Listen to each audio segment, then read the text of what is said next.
Hello friends, it's Mr. Jim, and welcome back to Kid Short Stories. I need to make sure that you have smashed the follow button. You know that follow button? It kind of looks like a plus sign, or it might say follow, or something like that, so you don't miss out on any of our awesome stories every single day. Well, today's story comes to us from River. Hey River, I cannot wait for this amazing adventure into outer space. Are you guys ready for today's story? Me too, let's go!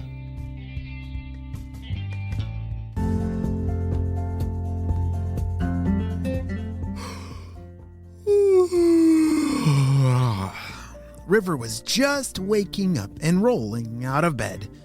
What seemed like a normal kind of day would end up being a very unusual one. Well, you see, River was actually used to unusual days because he was an astronaut. Yes, he was on the space squad, and so it was his job to zoom around and make sure that everything in space was nice and safe. He ran downstairs and grabbed a big bowl of cereal and gobbled it up. That was his favorite breakfast. Do you have a favorite breakfast that you love to eat every morning? Or maybe you like different breakfasts and switch it up? Well, whatever it is, make sure it has lots of good energy, because we all need good energy, and especially River, who's about to blast off to space. You see, every Thursday is when River would blast off to space. Thursdays, that was his day to protect outer space. And then it was other kids' jobs different days of the week, but River's day was Thursday. He loved exploring all kinds of different parts of outer space, traveling to the planets, stars, and moons. There was so much out there to explore. But like I said, today was a very unusual day. As he entered space headquarters, and that's, where all the astronauts get on all their uniforms and prepare for blast off, he took one step inside and was met with some emergency instructions. River, here, we need you to go to these coordinates on a far moon. We've observed some movement, very unusual movement. We need you to check it out. Oh, absolutely. I'll get right on it, said River. He raced over to the changing room to put on all of his astronaut gear. That meant boots and pants and jackets and helmets and gloves and the whole thing, and even an oxygen tank. As he tested the oxygen, it tasted and breathed like really clean air. That's some fancy air for astronauts. The oxygen that they have to breathe. Yeah, because oxygen, what we need to breathe, is not found in space. So that's a really important thing. If you ever want to be an astronaut, you have to make sure that you have your oxygen tank with you at all times. 3, 2, 1. The rocket that River was sitting in had blasted off to space. River always loved that part of the blast off on the rocket, as he was thrown back into his chair because it was going so fast. It even made his face make some silly faces. Can you make a really silly face like you're blasting off to space? Like your lips and your mouth are pulled back and your cheeks are almost touching your ears. Those are some amazing space launch faces, but you should have seen River's face. Even though he was screaming, he loved it. And pretty soon, he found himself floating through space. His rocket ship thankfully knew exactly where to go because they had put in the coordinates of the location of this strange activity appearing on one of, I think it was Jupiter's moon. Well, one of them at least.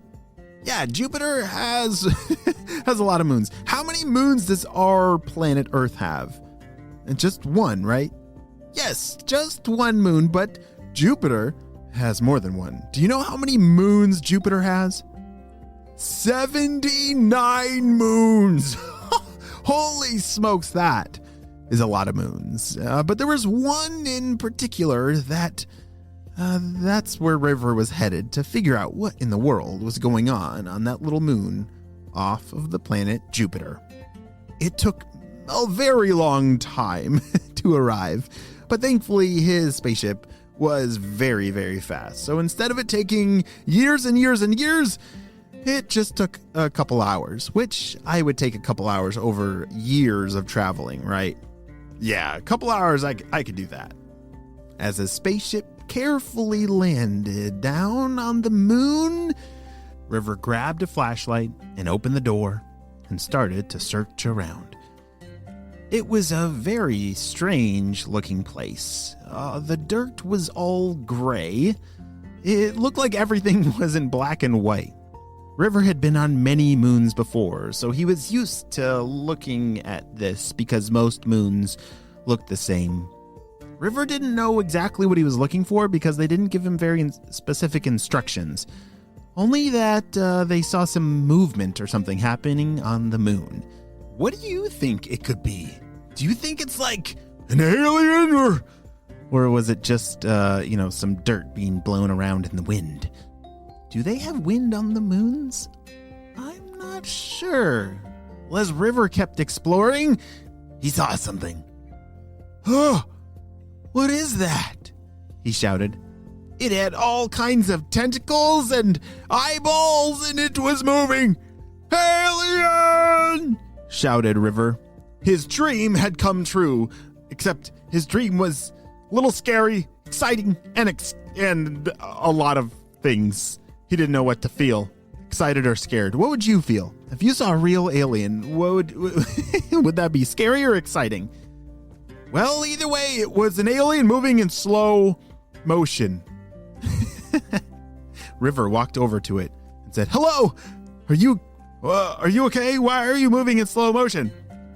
"Well, I am low on battery." And he just stopped. River stood there in front of what looked like a completely frozen alien. "Did he say he was low on battery?" said River. He bent down and kind of turned his head to the side and saw something that looked like a charging port, like for a cable or something. He ran back to his spaceship and grabbed one of the cables that had a solar power charger connected to it. He attached it onto the alien and instantly... Beep! Hey, thank you so much. Oh, I was running low on battery, but... Oh, are these solar powers? Thank you so much. What's your name? River was a little confused. Hi, my name's River. What's your name? You can call me Charlie. Charlie went on to tell River everything about alien life, which was amazing to learn about. River had always wanted to meet an alien, and thankfully he met a nice alien. I don't know if all of them are nice or not, but Charlie, he was a nice tentacled alien. And that day, River not only helped recharge Charlie, which I didn't know aliens needed charging. That's kind of silly. But River saved Charlie and also learned all about aliens. And so on his trip back to planet Earth, he was very excited to share everything he had learned with his entire space crew. This may be the end of our story, but I think it's just the beginning of River's amazing space adventures. The end.